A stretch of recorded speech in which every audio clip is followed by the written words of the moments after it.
Mm. Greetings, beloveds. Hello, Jeshua. Greetings, beloved one. So I had a question, but the first question is it even worth asking the question? Or is it just an ego who wants to know how everything works? Beloved, understand that because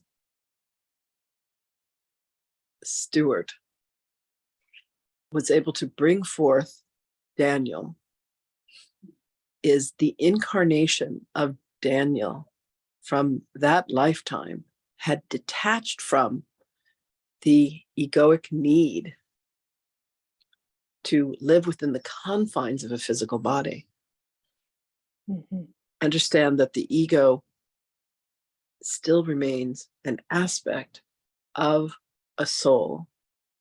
It is the structure that contains the soul, but the need of the ego to perpetuate its existence is attached to a body differently than the structure of an ego is attached to a soul as a container separate from a raindrop, if you will, a droplet of the ocean.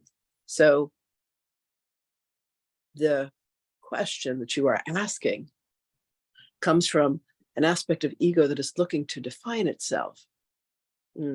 Beloved, as we say that there is love or there is fear, is this question being asked from love or is this question being asked from fear?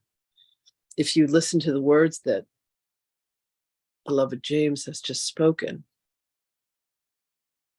is this bringing forth more love, or is this looking for the definition of what it is that you fear in allowing yourself to be a subject of something such as hypnosis, of going back and allowing yourself to be regressed, to recall your lifetimes as an S seed, for there is a desire. That seed lives within you, does it not? Yes. And you have said, I am not a good subject for hypnosis.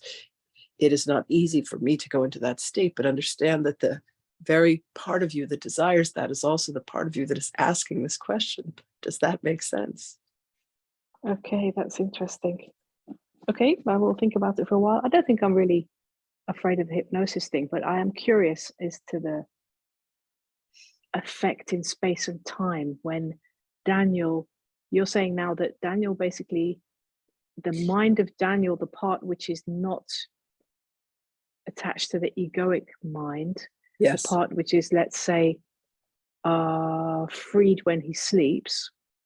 Yes. So it could be like he's in a sleep state.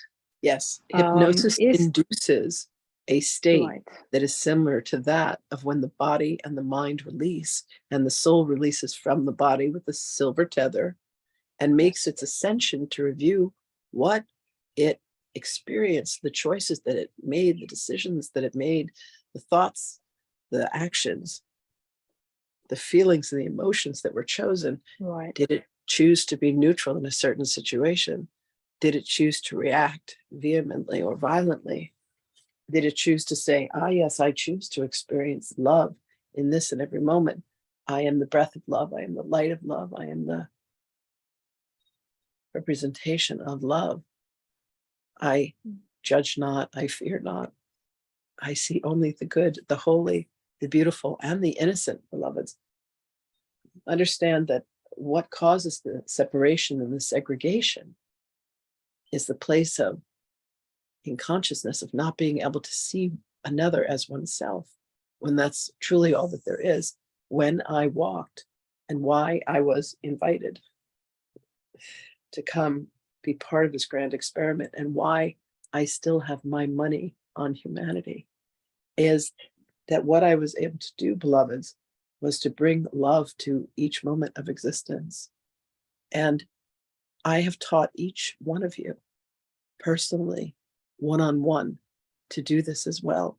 It is why you have been brought forth together for these many months. It is why you have been inclined to bring forth your consciousness to the publication of this beloved book and the others that are to come. And the question that you are addressing, beloved one, brings forth the desire to release where you have been holding on tightly, where you would allow yourself to become a subject and say, I willingly and easily will allow myself to go into this state. But it will only come for you, beloved, when you make the choice and when you make the decision that there is nothing that can be harmed. And we know that nothing can be harmed. But yet the ego says, but, let me raise this one objection. Look at all this evidence that I have.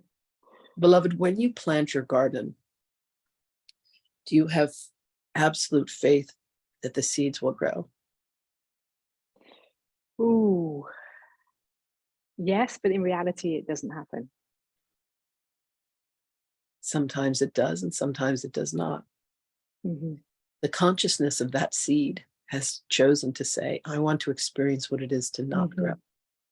Or I Yep. want to experience what it is to grow, to then provide nourishment when I will be consumed, when I will be even plants and trees. Beloveds, not every berry is eaten, not every piece of lettuce is consumed. Are there enough buddies to eat all of the lettuce? Yes. But do they always find it? They do not. Each being has specifically chosen what it is meant to experience based on, shall we say, contractual obligations, is the best way that we could put this. We welcome your inquiry, and we love you, and we thank you again for all that you are doing. We are trying to make this easier by taking away all of the intense, how does Sahana Grace say, the formatting, to make this easier for you, the diligence that each of you have applied to this. We cannot thank you enough. We are with you and we are guiding you. Beloved, if you would allow Sahana Grace to take you on a journey, you might be surprised what you would find, for I would be with you at every step of the way. Excellent. Okay, it's good. Thank you. Indeed. Raymond, we thank you. We thank all of you. Willem, we are with you on this journey, and we will be with you on your journey to your beloved. We thank you, brother. We thank all of you. We love all of you. And indeed, we will speak with you again.